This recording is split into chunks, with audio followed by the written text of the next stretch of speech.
यीशु मसीह का अति पवित्र नाम का महिमा हो। प्रभु ने हमारे जीवन में फिर से एक अच्छा अवसर दिया है। एक और बार फिर से हम लोग पुनरुत्थान का दिन जो प्रभु ने हमारे जीवन में जोड़ा है, प्रभु ने हमारे लिए किया हुआ जो क्रूस का वो अद्भुत कार्य को याद करने के लिए प्रभु ने हमको अच्छा अवसर दिया, उसके लिए धन्यवाद। एक एक बार जब भी मंडली एकत्र होता है, हम लोग प्रभु ने हमारे लिए किया हुआ क्रूस का वो अद्भुत बलिदान को याद करते हुए, धन्यवाद करते हुए जब कलीसिया एकत्र होता है तो वो स्वर्ग के लिए भी एक बहुत बड़ा आनंद है, क्योंकि स्वर्ग में भी अभी तक जो प्रभु का क्रूस का जो गहराई या परमेश्वर का प्रेम का जो गहराई है, अभी तक और बाकी और कोई भी जीवियों जंतुओं नहीं जानते, सिर्फ कलीसिया सभा जानता है। तो स्वर्ग को आनंद देने वाला या परमेश्वर को आनंद देकर तृप्त करने वाला एक बात है जब मंडली एकत्र होकर आराधना करता है। और यीशु मसीह ने जो हमारे लिए किया हुआ बलि को याद करना बोला तो कोई छोटी बात नहीं है, क्योंकि पुराने नियम में बहुत सारा बलिया होते आ रहा है ना। 4000 साल का इतिहास को, अगर मनुष्य इतिहास को देखा जाए तो कितने लोगों ने कितने बार बलिया चढ़ाते आ रहे थे, लेकिन सिर्फ एक ही बलि पर पिता परमेश्वर तृप्त था, वो है प्रभु यीशु मसीह। और आज उस बलि का दिन से 2000 साल आज होने के बाद भी इस दुनिया में ऐसा कोई उत्तम बलि किया है करके, यीशु का जैसा बलि किया है करके तुलना करने जाएगा तो दुनिया में कोई नहीं, क्योंकि आज भी सबसे उत्तम बलिदान प्रभु यीशु मसीह का है। तो और आगे भी भविष्य में भी अगर हमको ज्यादा समय अगर प्रभु दे रहा है तो भी कोई भी ऐसा उठकर बलि दे नहीं पाएगा, क्योंकि यीशु मसीह का एकमात्र बलिदान, सबसे उत्तम और श्रेष्ठ बलिदान, पिता परमेश्वर को तृप्त करने वाला बलिदान, परमेश्वर का क्रोध को खत्म करके मनुष्य जात को नरक से बचाकर स्वर्गीय तल में पहुंचाने वाला एकमात्र बलिदान है प्रभु यीशु मसीह का बलिदान। और उस बलिदान को हम लोग आज याद कर रहे हैं। उस पेज का विषय के लिए हम एक वचन हम पढ़ेंगे, इब्रानी का पुस्तक 10 का 5 से 10 तक। इसी कारण वह जगत में आते समय कहता है, बलिदान और भेंट तूने न चाही, पर मेरे लिए एक देह तैयार की। होम बलियों और पाप बलियों से तू प्रसन्न नहीं हुआ। तब मैंने कहा, देख मैं आ गया हूँ, पवित्र शास्त्र ने मेरे विषय में लिखा हुआ है, ताकि हे परमेश्वर तेरी इच्छा पूरी करूँ। ऊपर तो वह कहता है, तूने बलिदान और भेंट और होम बलियों और पाप बलियों को चाहा, अतः उससे प्रसन्न हुआ। यद्यपि ये बलिदान तो व्यवस्था के अनुसार चढ़ाए जाते हैं, फिर यह भी कहता है, देख मैं आ गया हूँ, ताकि तेरी इच्छा पूरी करूँ। अतः वह पहले को उठा देता है, ताकि दूसरे को नियुक्त करे। उसी इच्छा से हम यीशु मसीह की देह के एक ही बार बलिदान चढ़ाने के द्वारा पवित्र किए गए हैं। आमीन। अभी हमने जो 5, 6, 7 में जो पढ़ा हुआ वाक्य, वो एक्चुअली पुराने नियम का एक कोटेशन है, जो भजन संगीता उसका 40 का 6 से 8 जब पढ़ते समय में उसका कोटेशन है, जो अभी का भाग में हम पढ़ा। लेकिन वो भाग शुरू होने के टाइम में एक बात जो एक्स्ट्रा लिखा गया है, वो 5 का शुरुआत में लिखा है। 5 का शुरुआत पढ़ना। इस कारण वो जगत में आते समय, इस कारण वो जब वो जगत पे आते समय, वो कौन? प्रभु यीशु मसीह। प्रभु यीशु मसीह जब जगत पर आया तो कहा हुआ एक बात है, जो कोटेशन भजन संगीता 40 से लिया हुआ बात, यानी कि आत्मा में भरकर ये प्रभु का दास, जिसने इब्रानी का पुस्तक लिखा हुआ दास को आत्मा में एक बात मालूम पड़ा, जो भजन संगीता 40 में लिखा था, या जो वो एक भविष्यवाणी का आत्मा में द्वारा मसीही भजन है, जो भजन संगीता 40 है, उसका एक भाग कोटेशन लेकर वो कहता है कि ये भाग दाऊद ने नहीं कहा है, भूमि में यीशु ने आकर कहा। वो क्या है कि देख मैं तेरा इच्छा को पूरा करने आया। उसका शुरुआती भाग में ऐसा लिखा है कि बलियों को पढ़ना 5 का, और वो कहता है कि बलिदान और भेंट तूने नहीं चाही, बलिदान और भेंट तूने नहीं चाही, पर मेरे लिए एक देह तैयार। ये कौन बोल रहा है? हाँ, आगे पढ़ना, 6 पढ़ना। होम बलियों और पाप बलियों से तू प्रसन्न नहीं हुआ। ये कौन कह रहा है? मतलब यीशु जब इस दुनिया में आया तो कितने बार होम बलि चढ़ाया, कितने बार पाप बलि लेकर चढ़ाया? नहीं चढ़ाया। क्यों? क्योंकि उसमें परमेश्वर को प्रसन्न नहीं था। यानी कि क्या, यीशु मसीह इस दुनिया में आकर मनुष्य जात का पाप का विषय में जो मनुष्य को जो छुटकारा चाहिए था, वो छुटकारा देने के लिए 4000 साल का जो परंपरा चलते आ रहा है कि एक भेड़ को लाओ, एक पशु को लाओ, एक मेमने को लाओ, वो रिवाज को यीशु ने नहीं किया, क्योंकि उसमें परमेश्वर को प्रसन्न नहीं है। परमेश्वर किस बात पे प्रसन्न होगा? यीशु मसीह ही अपने आप को हमारा पाप का छुटकारे के लिए बलि किया जाए, मतलब वो खुद एक बलि बन जाए। उसका ये आत्मिक अर्थ के रीति से है। हम लोग 2 कोरिन्थी 5:21 में पढ़ते समय में वहां पर हमें इस रीति से पढ़ना है कि जो पाप से अज्ञात था, हम परमेश्वर का धार्मिकता बन जाने के लिए उसको पाप का बलि बना दिया गया। वो अर्थ में हमें पढ़ना चाहिए। पढ़ना एक बार। जो पाप से अज्ञात था, हाँ, उसी को उसने हमारे लिए पाप ठहराया। हाँ, पाप ठहराया मतलब हमारे लिए पाप का बलि ठहराया, ताकि हम लोग परमेश्वर की धार्मिकता बन जाए। परमेश्वर का धार्मिकता बन जाए। तो वो प्रभु यीशु मसीह जब इस दुनिया में आया, हमने इस विषय को देखा है कि वो निष्कलंक निष्पाप है। वो चाहिए, वो कभी भी इस दुनिया में जीते समय में अपना कमी घटियों के लिए नहीं जिया, बल्कि दूसरों के लिए जिया। यीशु ने क्या कहा? मैं यहाँ पर बहुतों का पाप का छुड़ौती के लिए सेवा करने के लिए आया हूँ। मैं सेवा पाने के लिए नहीं, लेकिन एक बलि बनने के लिए मैं आया हूँ बोलकर ऐसा समर्पण करके जीने वाला यीशु के विषय में कहता है कि उनको पाप, मैं मनुष्य जात को बचाने के लिए मैं एकदम अच्छा तगड़ा मेमने को लेकर आकर या बछड़े को लेकर आकर बलि कर मनुष्य जात को बचाऊंगा, ऐसा नहीं कहा। या ऐसा करने का इच्छा भी उनको नहीं है, क्योंकि उनको मालूम है पिता उस बात पर प्रसन्न नहीं है। पिता का इस बात का आग्रह नहीं है। पिता का एक ही आग्रह है कि मेरे लिए एक देह तैयार किया गया। वो देह कब? जब इस दुनिया में जब यीशु जन्म लेकर आते समय में स्वर्गदूत ने, गब्रिएल ने मरियम से कहा कि तेरे अंदर अति महान परमेश्वर का पुत्र जन्म लेगा। तो कैसा होगा? आत्मा तुझ पर निवास करेगा।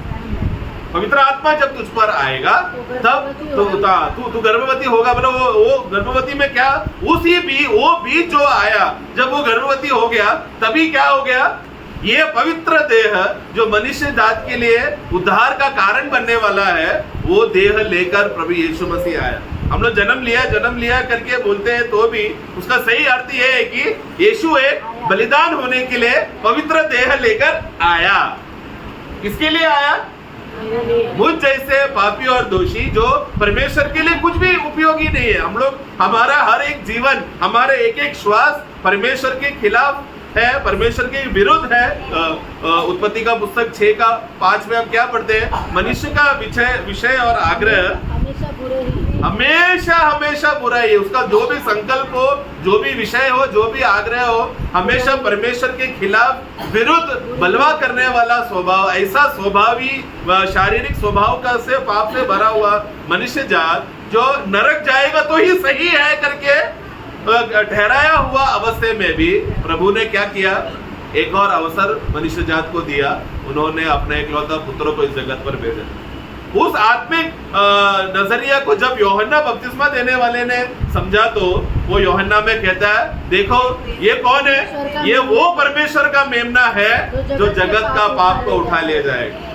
मतलब यीशु एक नया बलि बकरे को लेकर आकर, भेड़ बकरे को लेकर आकर बलि करेगा, ऐसा नहीं। ये स्वयं एक बलि बन जाएगा, सारा मनुष्य जात के लिए उद्धार का एक कारण बनेगा करके ये वो बात विषय है। वहां पर इब्रानियों का पुस्तक उसका 10 में वहां पर कहता है। तो परमेश्वर का हृदय में कभी भी हम एक अच्छा, मैं उठकर एक अच्छा बलि चढ़ाऊं करके कभी भी मनुष्य जात से परमेश्वर आग्रह नहीं किया। भले ही उसमें पुराना नियम के लिए थोड़े समय के लिए परमेश्वर मनुष्य जात से वो बलि स्वीकारता था, परंतु वो एक छाया था। उसका असलियत कौन है? प्रभु यीशु मसीह। जब प्रभु यीशु मसीह आएगा, वो एक ऐसा एकमात्र, ऐसा एक उत्तम बलि चढ़ाएगा जो उतरे 4000 साल से करते आए हुए परंपरा को तोड़कर सबसे उत्तम रीति से बन जाएगा। उस बलि का खासियत यह है कि पिता परमेश्वर मनुष्य जात के विषय के लिए जो क्रोध जो पापियों के ऊपर था, उसमें तृप्त हो गया। परमेश्वर को अभी मनुष्य जात को वो बलि करने की वजह से अभी क्या हो गया? वो न्याय करने का विषय आते समय में परमेश्वर अभी रुक गया। किसके वजह से? एकमात्र बलि के वजह से। लेकिन उस न्याय का फायदा किसको हो रहा है? वो है यूहन्ना का 3:16 में हम पढ़ते हैं कि जो कोई भी मतलब उसमें लिखा है कि जो कोई भी उस अच्छा मन देकर प्रभु यीशु मसीह पर विश्वास किया है, वही वो उद्धार मिलेगा, उसको अनंत काल का जीवन मिल गया, परमेश्वर का क्रोध उससे हट गया। वो जो कोई भी मैं आज हम है करके हम लोग बोलकर आते समय में हम अपने आप को परख कर आ रहे हैं, क्या सचमुच वो प्रभु का प्रेम का अनुभव मुझ में हुआ है क्या नहीं? इस मैच का भाग लेते समय में ये बात का एक जांच मेरे अंदर हो रहा है कि जब मैं ये भाग लेते समय में यीशु मसीह तू मेरे लिए मरा करके ये संपूर्ण विश्वास के बोध्य से मैं आ रहा हूं कि नहीं, या फिर मैंने कुछ मेहनत किया क्या, मैंने कुछ अच्छा काम किया क्या, मेरा मजदूरी के मेहनत की वजह से परमेश्वर तृप्त होकर इसके लिए मैं योग्य हूँ मेज लेने के लिए? अगर ऐसा मनोभावना में है तो बहुत बड़ा धोखा है, क्योंकि मेरा कोई भी काम परमेश्वर को तृप्त नहीं कर सकता। उसका एकमात्र सबूत है मनुष्य जात का 4000 साल का इतिहास ये बात का गवाह देता है कि मनुष्य का कोई भी कार्य परमेश्वर को तृप्त नहीं किया, सिर्फ एक व्यक्ति का कार्य है तृप्त किया, वो है प्रभु यीशु मसीह। प्रभु यीशु मसीह भी चाहिए तो कुछ कार्य कर कर मनुष्य जात को बचा सकता था, लेकिन परमेश्वर का इच्छा उसमें नहीं था। परमेश्वर का इच्छा एक ही था, तेरा बलि, वो है प्रभु यीशु मसीह का बलि। उस बलि में है आज हम लोग स्वीकारा जा चुके हैं। उसमें 10 पढ़ना, 9 और 10 पढ़ना। फिर यह भी कहता है, देख मैं आ गया हूँ ताकि तेरी इच्छा पूरी करूँ। अतः वह पहले को उठा, तो मैं तेरे इच्छा को मैं पूरा करने के लिए, यीशु कह रहा है कि हे पिता मैं आपका इच्छा को मैं पूरा करने आ रहा हूँ। ऐसा कर कर जब पूरा करते समय में उन्होंने क्या किया? पहले भाग को हटा, आगे पढ़ना। अतः वह पहले को उठा देता है ताकि दूसरे को नियुक्त करे। ये किसके विषय में कह रहा है? पहले को उठा लिया मतलब पुराना नियम का जो 4000 साल का मनुष्य जो बलि कर कर आकर जो परंपरा कर रहा है परमेश्वर को तृप्त करने के लिए, उस रीत को तोड़कर एक नया कानून लाया, एक नया व्यवस्था लाया या एक नया नियम लाया, जिसमें प्रभु यीशु मसीह का बलि के द्वारा ही परमेश्वर तृप्त है करके ये विश्वास करके जीना चाहिए। मनुष्य पहले क्या विश्वास करते थे? मैं सवेरे उठकर नहा धोकर एक अच्छा वस्त्र पहनकर एक अच्छा तगड़ा बलि अगर मैं परमेश्वर का मंदिर में चढ़ा देगा, परमेश्वर खुश हो जाएगा। अगर ऐसा खुश होता तो वो आप उसका 2 पढ़ना, 2 और 3। नहीं तो उनका चढ़ाना बंद क्यों नहीं हो जाता? उनका चढ़ाना बंद क्यों नहीं होता? इसलिए जब सेवा करने वाले एक ही बार शुद्ध हो जाते, तो फिर उनका विवेक उन्हें पापी न ठहराता। देखा मतलब क्या हुआ पुराने नियम में? उनका वो लोग बलिया, उसका 1 पढ़ना। क्योंकि व्यवस्था इसमें आने वाली अच्छी वस्तु का प्रतिबिंब है, पर उनका असली स्वरूप नहीं। असली स्वरूप प्रभु यीशु मसीह है। इसलिए उन एक ही प्रकार के बलिदानों के द्वारा जो प्रतिवर्ष अचूक चढ़ाए जाते हैं, पास आने वालों को कदापि सिद्ध नहीं कर सकते। देखो, पास आने वालों को लोग कितना पास आते थे? वो लोग आंगन तक ही वो लोग आते थे। ये आंगन तक आने वाले लोग हर साल वो लोग बार बार एक ही प्रकार का बलिया चढ़ाते रहते थे, तो भी उनका विवेक शुद्ध नहीं होता था। क्योंकि अगर एक ही बार का बलि में चढ़ाया, वही है वाक्य 2 में बोल रहा है, अगर चढ़ाया होता तो बलिया रुक जाना चाहिए था। लेकिन सारा बलिया कब रुका? जब प्रभु यीशु मसीह क्रूस पर जब हमारे लिए मरा, तो मंदिर का पर्दा जब ऊपर से नीचे परमेश्वर ने जब फाड़ा, तो लोगों को लगता है कि अपने आप फटा नहीं, वो परमेश्वर ने फाड़ा है उसको। परमेश्वर क्यों फाड़ा उसको? क्योंकि अभी प्रभु क्या करना चाहता है? वो पहला जो स्थापित था, पुराना जो परंपरा, उसको उठाकर, उसको हटाकर एक नया स्थापना किया। नए नियम का वाचा स्थापना करने के लिए यीशु मसीह का बलिदान के द्वारा हुआ।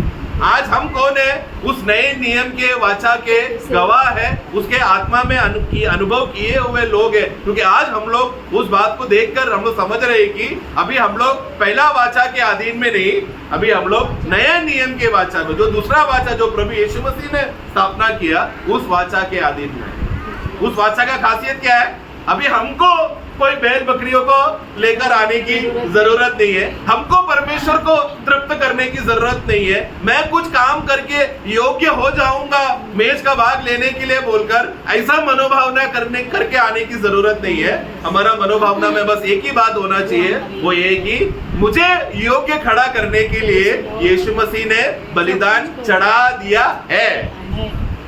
अब वो एक ही बलिदान है, बार बार चढ़ाने का जरूरत नहीं है। जो पुराने नियम में उनको करना पड़ता था, करने के बावजूद भी उन पास आने वाले लोग योग्य नहीं हो जाते थे, परंतु यीशु मसीह के बलिदान के द्वारा हम जो पास आने वाले लोग हैं हमें योग्य कर दिए।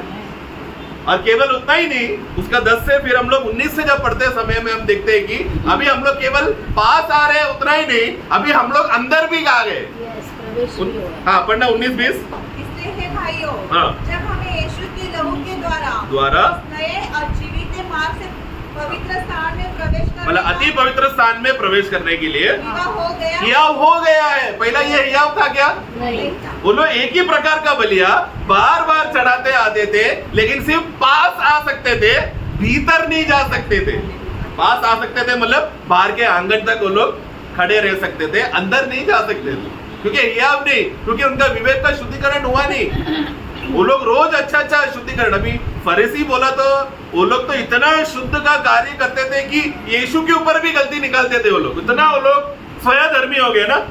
यीशु और यीशु के चेले लोग उपवास नहीं करते, हाथ धोकर खाना नहीं खाते, शुद्धता के विषय में जो मनुष्य रीति से नियम जो व्यवस्था के द्वारा मनुष्य विधियां जो इजराइल में बनाया गया था, वो सब विधियां यीशु और उसके चेले पालन नहीं कर रहे, तो फरीसी लोगों को गुस्सा आता था, तू कैसा ऐसा कर रहा है, शब्बत के दिन में कैसा चंगाई कर रहा है, आज ऐसा क्यों आया, वैसा क्यों आया, पापी और दोषियों के साथ सबसे उल्टा करने का कार्य बातों को देखकर वो लोग को गुस्सा आता था। मतलब इतना वो लोग अपने आप को नियम में वो लोग ने परफेक्ट बना के रखा था, लेकिन परमेश्वर के वो लोग कितना नजदीक आ सकते हैं तो भी आंगन तक ही खड़े रहकर अंदर क्या चल रहा है बस देखकर वापस जा रहे, तभी भी उनका विवेक शुद्ध नहीं हुआ, हृदय तभी भी शुद्ध नहीं हुआ।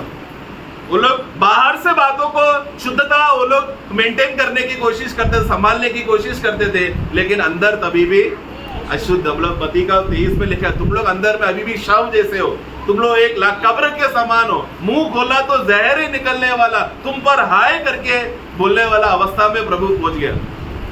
आज नए नियम में प्रियो, हमें एक बात का विषय को अगर संभालना है, अगर आज हमने यीशु मसीह का बलि को वो प्रथम स्थान ना रखकर हमारा कुछ का स्वयं का कार्य को रखकर अधीन रखकर आ रहे हैं, तो हम में और फरीसियों में ज्यादा फर्क नहीं, हम भी वैसे ही गलती कर रहे हैं जो इतना 4000 साल से जो इजरायली लोग और वो पुराने नियम के विश्वासी लोग जो करते आ रहे थे, वही अवस्था होगी। पुराने नियम में कुछ विश्वासी लोग थे जिन्होंने देखा आज मैं जो बलि चढ़ा रहा हूँ वो इस बलि के आधार पर नहीं, लेकिन एक दिन मसीहा आएगा, मेरा बलि से शुद्ध तो मुझे नहीं मिलेगा, लेकिन मसीह जब आकर बलि होगा उस बलि में हमें शुद्ध मिलेगा, हम धर्मी हो जाएंगे करके ये बात का भविष्यवाणी हम इसाया 53 में हम लोग बहुत बार पढ़ते हैं। उसका 53 का 10 पढ़ना, इसाया भविष्यवक्ता को आत्मा में ये बात का ज्ञान मिला, पढ़ना। तो भी यहोवा को यही खाया कि उसे कुचले, उसी ने उसको रोगी कर दिया। जब वह अपना प्राण दोष बलि करे तब वह अपना वंश देखने पाएगा, वह बहुत दिन जीवित रहेगा, उसके हाथ से यहोवा की इच्छा पूरी हो जाएगी। देखो, उसके हाथ से, यहोवा की इच्छा, उसके हाथ से, ये सिर्फ यीशु मसीह का हाथ से। यशायाह भविष्यवक्ता पहला 5 अध्याय तक अपने आप को शुद्ध और निष्कलंक मानकर बाकी जाति लोगों को सबको श्राप कर कर हाय हाय बोलने वाला ये यशायाह भविष्यवक्ता 6वां अध्याय में परमेश्वर का महिमा को देखकर मसीह का वो क्या कहता है, मैं अभागी, अब मैं मरने वाला हूं, अब मुझे कौन बचाएगा। उसके बाद जब वो शुद्ध हो गया, स्वर्ग का आंख से जब उसका होठों में स्पर्श कर कर उसको शुद्ध कर कर निष्कलंक करने के बाद फिर उसको मसीह का ज्ञान उसको मिलने लगा। मसीह आत्मा में वो भर जाने के बाद 53 अध्याय में वो कहता है कि तुझे ये भाया कि अपना पुत्रों को कुचले, उसका बलिदान के द्वारा क्या होगा, तू तृप्त हो जाए। उसका 11 पढ़ना। अपने प्राण का दूध उठाकर उसे देगा और तृप्त होगा। हाँ, उधर ऐसा आना चाहिए, तू जो प्राण में जो तू मेहनत करेगा उस मेहनत के वजह से तू तृप्त हो जाएगा। फिर से पढ़ना हो बात। वो अपने प्राणों का दुख उठाकर उसे देगा और तृप्त होगा। हाँ, मतलब प्राणों का दुख, मतलब यीशु मसीह 33.5 साल जो क्रूस का मृत्यु तक प्रभु ने जो भी किया, वो अपना प्राण में वेदना सहकर यत्न किया, मनुष्य जात का उद्धार के लिए यत्न किया। ये ऐसा देख करते समय में सिर्फ ये एकमात्र व्यक्ति का प्राण का ये तड़प और वेदना जो कार्य ये कर रहा है करके देखकर उसी का ही वेदना पर तृप्त होगा। हमें क्या लगता है, आज मैं सुबह उठकर बहुत कष्ट कर मैं मीटिंग में आया, परमेश्वर तृप्त हो जाएगा। आज मैंने ट्रैक्ट बांटा, परमेश्वर मुझसे तृप्त हो गया। आज मैंने गाली नहीं दिया, आज मैंने बुरा उधर उधर कुछ नहीं बोला बोलकर हम अपने आप को स्वयं में कुछ अच्छा कर्म कर रहे हैं बोलकर अपने आप को तृप्त करने देखते हैं। ऐसे ही यशायाह भविष्यवक्ता ने भी किया, पहला 5 अध्याय तक। फरीसी लोग भी क्या बोलते हैं, मैं वो पापी का जैसा नहीं हूँ, मैं हफ्ते में 2 बार उपवास करता हूँ, मैं ये कर्म करता हूँ, मैं दशांश देता हूँ, मैं सब अच्छा हूँ, वो पापी जैसा नहीं हूँ। हम भी अपना स्वयं का कार्यों में बढ़ा चढ़ा करने के लिए हमको बहुत अच्छा लगता है, क्योंकि मनुष्य स्वाभाविक रीति से शारीरिक होने की वजह से अपना स्वयं का कार्य का बढ़ा चढ़ा करने के लिए अच्छा लगता है। लेकिन परमेश्वर को ये बात पसंद नहीं। परमेश्वर किसमें तृप्त हुआ? सिर्फ एक व्यक्ति का प्राण का यत्न जिसने किया है उस पर वो तृप्त हुआ। आगे, अपने ज्ञान के द्वारा मेरा धर्मी दास बहुतों को धर्मी ठहराएगा। देखो, आज हम लोग धर्मी किसके वजह से हो गए? प्रभु यीशु मसीह का उस एकमात्र बलिदान की वजह से। आज हम लोग यहाँ पर इकट्ठा होकर योग्यता किसके वजह से मिला? मेरा धर्मी दास, यानी कि प्रभु यीशु मसीह के द्वारा। मेरा प्रभु यीशु मसीह को धर्मी दास बनना पड़ा। वो जो धार्मिकता का राजा है, राजाधिराजा, प्रभुओं का प्रभु, सेनाओं का यहोवा, हमारे लिए कितना नम्र और दीन होकर दास बनना पड़ा करके ये अवस्था को ध्यान देकर प्रियो हम लोग मेज का भाग ले रहे हैं। मैं आज अच्छा काम करके आया, मेरा कुछ योग्य क्वालिफिकेशन नहीं, ये तो बात तो सही है कि प्रभु का उस क्रूस को कार्य को देखकर हमारे अंदर एक तैयारी जरूर है कि तैयारी जरूर आएगा, परंतु वो तैयारी मैंने कुछ तैयार करके आया है उसके वजह से नहीं, प्रभु का प्रेम है जो मुझे विवश किया है, इस बोध्य में आ रहा है। इसके लिए प्रभु ने चेतावनी दिया कि हम जब आराधना करते आते समय में कैन के समान नहीं आना।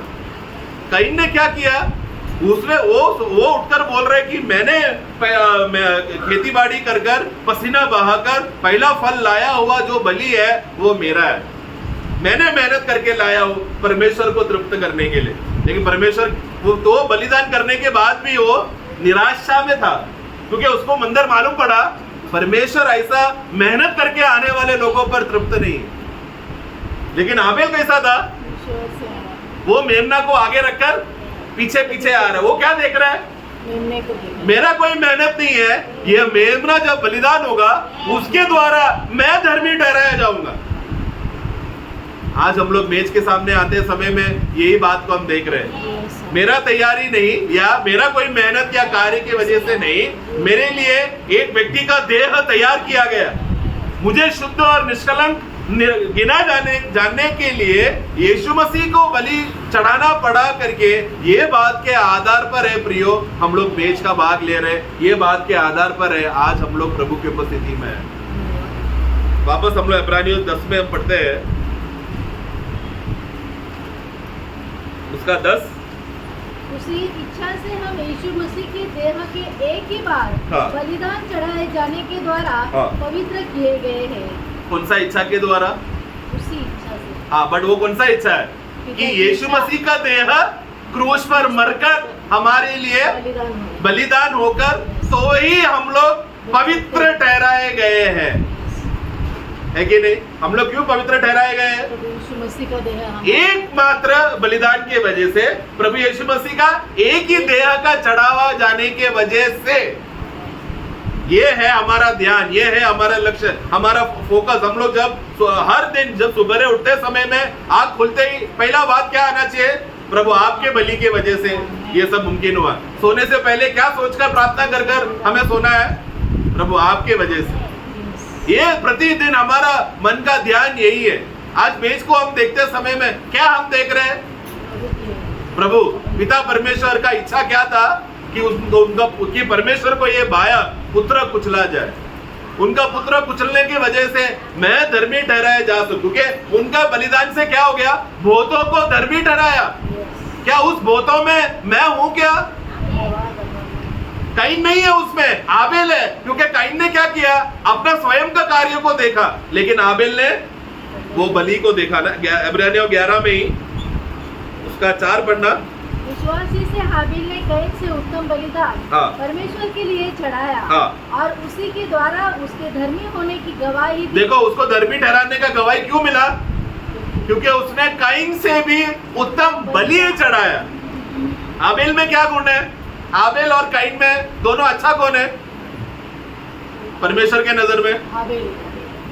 दोनों पापी है, दोनों नरक में जाएगा। लेकिन आबेल ने क्या किया? उसने विश्वास से काइन से भी उत्तम बलि चढ़ाने के द्वारा धर्मी होने का गवाह उसको मिला। इस दुनिया में आदम से जन्मा हुआ कोई भी मनुष्य धर्मी है या अच्छा है करके, शुद्ध है, निष्कलंक है, कोई नहीं, सब पापी है। वचन क्या कहता है रोमियो 3 में? सब मनुष्य पापी है और सब लोग नरक के लिए योग्य है और सब लोग परमेश्वर के अनुग्रह से और महिमा से वंचित होकर दूर हो गए। ऐसे अवस्था में आबेल ने क्या किया? एक उत्तम बलि चढ़ाया। काइन से भी उत्तम बलि चढ़ाने की वजह से उसको धर्मी होने का गवाही उसको मिला। उसी रीति से आज भी हम लोग धर्मी क्यों है? यीशु मसीह के एकमात्र बलिदान के चढ़ावा करने के द्वारा। आज हमें वो टाइटल हमें इसके लिए मिल रहा है। आज हम लोग पापी है करके बोलकर नहीं हमें प्रभु देख रहा, लेकिन मेरा पुत्र के एकमात्र बलिदान के द्वारा तू धर्मी हो गया है करके ये बात का टाइटल आज हमें मिला है। इसके लिए हम लोग रोमियो 8 में पढ़ते हैं, जिसको प्रभु ने अभी धर्मी ठहराया है उसको अभी दोषी कौन ठहरा सकता है? कोई नहीं ठहरा सकता, क्योंकि यीशु मसीह का बलि इतना परफेक्ट है कि कोई भी गलती निकाल नहीं सकता। हमें गलतियां कमियां आएगा, लेकिन यीशु का बलि में और यीशु मसीह का 33.5 साल का जीवन जो जिंदगी जिया, उनका जीवन में और उनका बलि में कोई कमी घटी निकाल नहीं सकता। इसके लिए आज से जो कोई मसीह में है वो एक नया सृष्टि बन चुका है, वो मसीह में छुपा हुआ है। ये बात का बोध्य में हम मसीह जीवन जी रहे। मसीह के बाहर रखकर अपने आप को हम लोग कोई मसीह जीवन जी नहीं सकते, क्योंकि मसीह जीवन मसीह में रहकर, मसीह के अंदर छुपे रहकर, बने रहकर जीने वाला जीवन को मसीह जीवन कहते हैं। आज मेज का भाग लेते समय में है प्रियो, ये बात का याद हम रखकर हम लोग ध्यान देकर आ रहे प्रियो, कि एक व्यक्ति के एक बलिदान के चढ़ावा के द्वारा हम लोग पवित्र किए गए। किस बात के लिए पवित्र किए गए? किस बात के लिए शुद्ध किए गए? मेज का भाग लेने के लिए। मेज का भाग लेने के लिए उनका बलि के वजह से हुआ है, मेरा कुछ काम के वजह से नहीं, मैंने कुछ अच्छा किया है उसके वजह से नहीं, मेरा प्रार्थना भी प्रिय योग्य नहीं है प्रभु की उपस्थिति में। लेकिन तो भी हम लोग क्या कर रहे हैं? धन्यवाद और आभारी मन से हम लोग प्रार्थना कर कर हम लोग घुटने में गिरकर बोल रहे हैं कि हे पिता परमेश्वर, आपने मेरे होठों को वो काबिलता दिया, क्योंकि मैं पहला पापी था। मैं कितना भी परमेश्वर परमेश्वर बोलूं, आप सुनते नहीं थे, लेकिन अभी मैं अब्बा पिता करके जब पुकारूं तो मेरा आवाज आप सुनते हैं। क्यों? क्योंकि पुत्र मेरे लिए खड़ा है। पुत्र मेरे लिए सामने खड़ा होने की वजह से उस पुत्र के नाम में जब, इसलिए मैं परमेश्वर को भी परमेश्वर करके नहीं बुलाता या सृष्टिकर्ता करके नहीं बुलाता, अब्बा पिता करके बुला सकता हूँ, क्योंकि उतना प्रिय गहरा रिश्ता आज मुझे पिता के साथ मुझे मिल गया है। उसका कारण है प्रभु यीशु मसीह। तो आज हम लोग केवल भक्त लोग एकत्र होकर आराधना कर रहे हैं ऐसा नहीं है। वापस हम लोग भजन संगीता इसका 40 का 9 पढ़ेंगे। मैंने बड़ी सभा में उनके शुभ समाचार का प्रचार किया है। देख मैंने अपना मुंह बंद नहीं किया। हे यहोवा, तू इसे जानता है। अगला वाक्य भी, मैंने तेरा घर मन ही मन में नहीं रखा और मैंने तेरी सच्चाई और तेरे उद्धार की चर्चा की है। मैंने तेरी करुणा और सत्य, मैंने सभा में तेरा 9 पढ़ना। मैंने बड़ी सभा में धर्म के शुभ समाचार का प्रचार किया। वो बड़ी सभा कौन सा सभा है? नए नियम का मंडली। इसका यही कोटेशन है इब्रानियों को पुस्तक 2 अध्याय में 2 का 12। वह कहता है मैं तेरा नाम अपने भाइयों को सुनाऊंगा। हाँ। सभा के बीच में हाँ। मैं तेरा भजन गाऊंगा। देखो ये सभा मतलब ये पुराना नियम का कोटेशन लेकर यहाँ पर बोला है। जब भी सभा करके बोलते समय में नए नियम में ये सभा मतलब कौन है? भाइयों का झुंड है। तो आज यहाँ पर थोड़े भक्त लोग आकर आराधना करके गीत गाकर जा रहे, वैसा प्रकार का सभा नहीं है। ये सभा का खासियत क्या है? जितने भी भक्त लोग आए हैं, जितने भी प्रिय लोग आए हैं, ये लोग सब पवित्र किए हुए लोग हैं और ये लोग सब लोग यीशु मसीह के भाई बन चुके हैं। हमारा रिश्ता यहाँ पर समझना प्रियो। मैं एक भक्त मतलब क्या? उसको एक आराधना का रिवाज करके जाना है। लेकिन भाई मतलब क्या? वो अपना घर में मेरा प्रभु जहां पर मेरा घर है बोलकर, अपना घर का बात है, विषय है बोलकर आने वाला विषय है सभा। इसलिए प्रभु हमको सिर्फ भक्त बोलकर सीमित नहीं करता, भाई है बोलकर एक एक्स्ट्रा क्वालिफिकेशन भी दे रहा है। भक्त बनना अच्छी बात है, लेकिन आगे बढ़ना है। अभी क्या है कि अभी हम सभा क्या है? भाइयों का इकट्ठा होने वाला स्थान है ना। इसके लिए जब भाई लोग एकत्र होते समय में इतना शुभ और मनोहर क्यों है? भजन संगीता 133 में, क्योंकि दाऊद को मालूम पड़ा वो केवल सेना लोग नहीं है, लेकिन मेरे भाई लोग है। वो लोग सब ये दाऊद के कौन थे? वो लोग रिश्ते में, खून रिश्ते में देखा जाए तो भाई भाई है। इसलिए दाऊद बहुत खुश हो गया भाई। इसलिए वो इजराइल के लोग आकर एकत्र होना शुभ और मनोहर है, ऐसा नहीं वो कह रहा है, भाइयों का। क्योंकि उन लोगों ने राजा कौन है पहचान कर वो रिश्ते में आया। उसी रीति से सभा एकत्र होते समय में हमारा राजा और बड़ा भाई कौन है? यीशु मसीह। हाँ, तो वो रिश्ता आ रहा है वहां पर। तो मैं एक केवल भक्त हूँ, मेरे सामने एक आराधना करने वाला योग्य व्यक्ति है बोलकर एक भक्त जैसा आ रहा है, उसमें सीमित ना रखते हुए उसमें और आगे बढ़ो। वो क्या है आगे बढ़ना? मेरा भाई यीशु मसीह मेरा भाई। उसका वही 2 का 11 पढ़ना।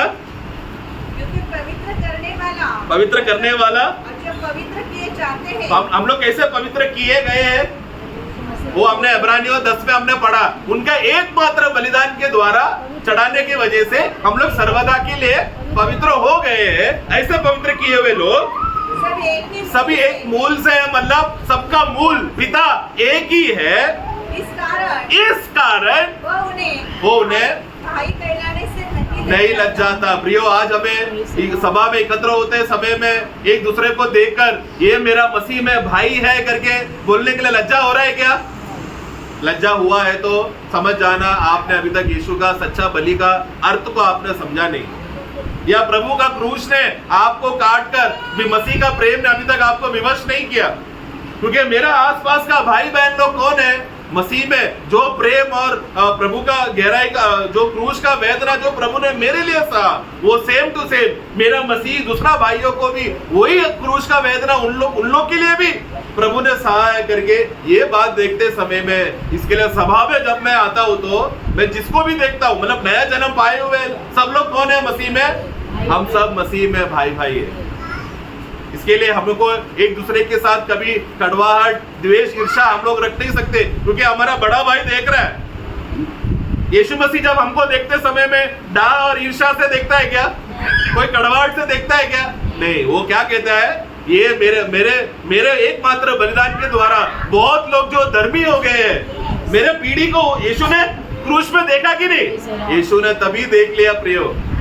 आज 2000 साल हो गया, यीशु का लहू आज भी हमसे बात करता है। 2000 साल हो गया, पवित्र आत्मा आज भी हमारे अंदर बात करता है। बात करते समय में क्या पवित्र आत्मा गवाही देगा? रोमियो 8:14 परमेश्वर की संतान है कि हम लोग परमेश्वर संतान है कि नहीं? संतान है मतलब आपस में हम लोग कौन कौन है? क्या है? भाई है। अगर हम मसीह में आत्मा के द्वारा हम संतान है तो आपस में हम लोग भाई भाई है। ये एक सत्य है प्रियो, इसको कोई टुकरा नहीं सकता। शायद हमको शारीरिक रीति से एक दूसरे के साथ अनबन होगा, झगड़ा होगा, लेकिन उससे भी बड़ी बात है प्रभु का वचन। प्रभु का वचन आते समय में कोई भी झगड़ा को हम रख नहीं सकते। तुरंत वो झगड़ा मिटाना है, गुस्सा मिटाना है, प्रेम में हम लोग विवश होकर भाई भाई है बोलकर आना है। पहला यूहन्ना में हम क्या कहते हैं, पढ़ते हैं परमेश्वर का प्रेम के विषय में, भाइयों के साथ रहने के विषय में कहता है। उसका 4 का 20 यदि कोई कहे मैं परमेश्वर से प्रेम रखता हूँ हाँ। और अपने भाई से बैर रखे हाँ। तो वह झूठा है। झूठा है। जो अपने भाई से हाँ। जिसे उसने देखा है प्रेम नहीं रखता हाँ। तो वह परमेश्वर से भी जिसे उसने नहीं देखा प्रेम नहीं रख सकता। ये बहुत बड़ा धोखा हो जाएगा हमारे जीवन में अगर मेरे भाइयों के बीच में कुछ भी अगर दरार या नफरत हुआ तो, क्योंकि देखता हुआ भाइयों को हम लोग मंडली में एकत्र होते समय में हम एक दूसरे को ज्यादा देखते हैं। उस समय में कोई भी प्रकार का कड़वाहट या भाइयों के बीच में अगर रहा तो, और फिर आराधना में क्या बोल रहे हैं हम लोग, प्रभु मैं आपसे प्रेम करता हूँ, प्रभु धन्यवाद आपने इतना अच्छा किया। आराधना प्रार्थना भक्ति बहुत बाहर अच्छा दिखा रहा है, लेकिन वो क्या है, झूठा है। वचन कहता है क्योंकि मुझे अगर प्रभु से प्रेम करना है तो उसका गवाह कैसा होगा, आपस में हमारा भाईचारा बना रहता है। वो भाईचारा का एक सबूत है ये रोटी और दाखरस हमारे सामने रखा है। वचन में क्या लिखा है, 1 कोरिन्थी 10 में, हम जो बहुत है पर एक रोटी होने की वजह से हम सब एक ही देह है कि नहीं। 1 कोरिन्थी 10 में हम पढ़ते हो एक देह अगर हम लोग मसीह के हो गए तो एक देह का अंग दूसरे देह के अंग के साथ नफरत ईर्ष्या नहीं रख सकता, बल्कि प्रेम और आनंद में एक दूसरे के साथ रहने का वो लालसा रहेगा, वो इच्छा रहेगा। क्योंकि यीशु मसीह जब अपना सभा को देखता है, अपना एक देह को जब देखता है तो वो उसी प्रेम में हमको देखता है। उसी प्रेम में हम विवश होकर जब एकत्र होते समय में, सभा मतलब क्या, भाइयों का एकत्र होने वाला झुंड प्रभु यीशु मसीह के द्वारा पिता परमेश्वर, वो वापस हम इब्रानियों 2 का, मेरे सभा में मेरा 12, वह कहता है मैं तेरा नाम अपने भाइयों को सुनाऊंगा। मैं तेरा नाम, कौन सा नाम, परमेश्वर का नाम क्या है, पिता। मैं तेरा नाम यानी पिता करके जो नाम है वो नाम को मैं भाइयों को बताऊंगा। सभा के बीच में तेरा भजन गाऊंगा। तेरा भजन गाऊंगा। पिता परमेश्वर ने पुत्रों को हमारे लिए भेजकर क्या क्या कार्य किया है करके ये बात मंडली में आकर हमको गवाही देना है। भजन संगीता 40 में वहां पर हमने पढ़ा, मैं मेरा होठ को चुप नहीं रखूंगा। वो भाग पढ़ा आपने, भजन संगीता 40 का 8 और 9। ये मेरे परमेश्वर, हाँ। मैं तेरी इच्छा पूरी करने से प्रसन्न हूँ, हाँ। और तेरी व्यवस्था मेरे अंतःकरण में बसी है। हाँ। मैंने बड़ी सभा में हाँ। धर्म के शुभ समाचार का प्रचार किया। देख मैंने अपना मुंह बंद नहीं किया। मैंने मुंह बंद नहीं किया, मतलब आराधना में जब अगर भाई लोग एकत्र होते समय में आराधना में हम लोग मुंह बंद रख सकते हैं क्या? हम लोग इसके लिए हम लोग गीत गाते समय, हम लोग कीर्ति करते समय में, धन्यवाद देते समय में, ये सभा सब लोग मिलकर करने वाला एक बात है। वो क्या है, हम लोग चुप नहीं रह सकते, सब लोग साथ में मिलकर धन्यवाद का बलि चढ़ा रहे हैं। इसके लिए जब आमीन भी जब बोलते समय में क्या हो रहा है, हम लोग उस भेंट के साथ हम एक हो रहे हैं जो प्रभु यीशु मसीह ने हमें चढ़ाया है। हमारे लिए जो जो कार्य किया है प्रियो, वो यीशु मसीह का कार्य को जब देखते समय में हमारा जो घमंडी और हठीला हृदय वो टूटकर नम्र होकर सौम्य होकर प्रभु ने कहा वो वेदना को जब हम लोग स्मरण करते हैं प्रियो, वो हमारे हृदय में बहुत बड़ा आनंद देगा। और वो आनंद महासभा में जब एकत्र होते समय में वो हम लोग कर रहे हैं। तो आज हम लोग शारीरिक रीति से ही खाली नासिक में हम लोग एकत्र हुए हैं, लेकिन आत्मिक रीति में ये महासभा है ना। इब्रानियों 12 में हम क्या पढ़ते हैं, हम लोग कोई शारीरिक जगह पर नहीं आए, लेकिन स्वर्गीय यरूशलेम में आए, जहाँ पर अनगिनत स्वर्गदूत है और धर्मी ठहराए हुए आत्माएं हैं, उसके बीच में हम भी है।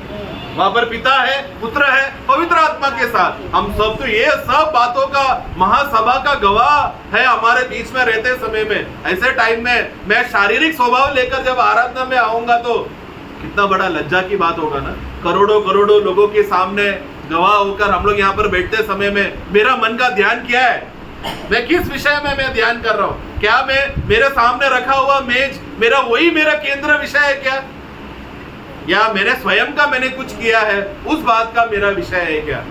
ये बात को जांचना है। इसके लिए जो मेरा मेज को अयोग्य रीति से लेगा, प्रभु का न्याय को वो भाग लेगा। ऐसा हम लोग ना लेते हुए प्रभु यीशु मसीह ने क्यों मेरे लिए बलि हुआ, उस बलि के द्वारा मुझे क्या लाभ हुआ?